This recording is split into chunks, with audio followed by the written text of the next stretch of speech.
कोण होता कालिया? कालिया समुद्रात राहणारा पंचफण्याचा भयंकर नाग आहे. गोकुळात का आला होता? गरुडाची चेष्टा केली होती कालियानं. म्हणून गरुड कालियाच्या जीवावर उठला होता. कालिया गरुडाच्या भीतीनं गोकुळात होता. त्याला माहित होतं गोकुळात आम्हाला काही करणार नाही.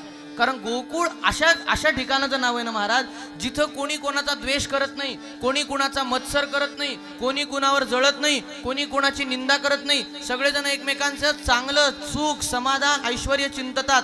अशा स्थळाला गोकुळ म्हणतात. गोकुळ म्हणजे वेगळं काय असतं? इथं तो मला काही करणार नाही या भावनेनं तो इथं आला होता. पण त्याचा त्रास कोणाला होत होता?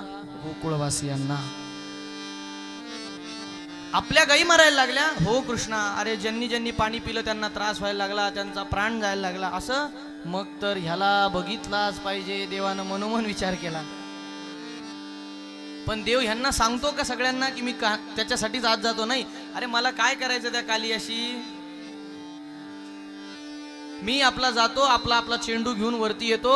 मी त्या कालियाला उठवणार नाही. मी सरळ जातो आणि सरळ येतो. खरं सांगा, हा सरळ जाऊन येणाऱ्यातला आहे काय?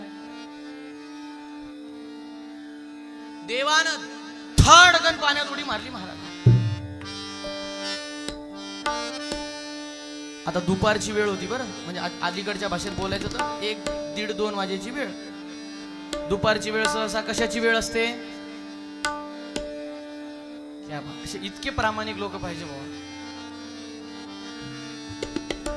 कदाचित कालिया पुण्यात राहायला असावा काही वर्ष बॅचलर असताना.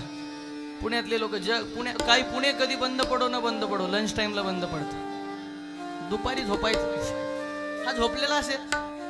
पण देवाच्या त्या पाण्यात खळबळ करण्यानं कालियाची झोप मोडली.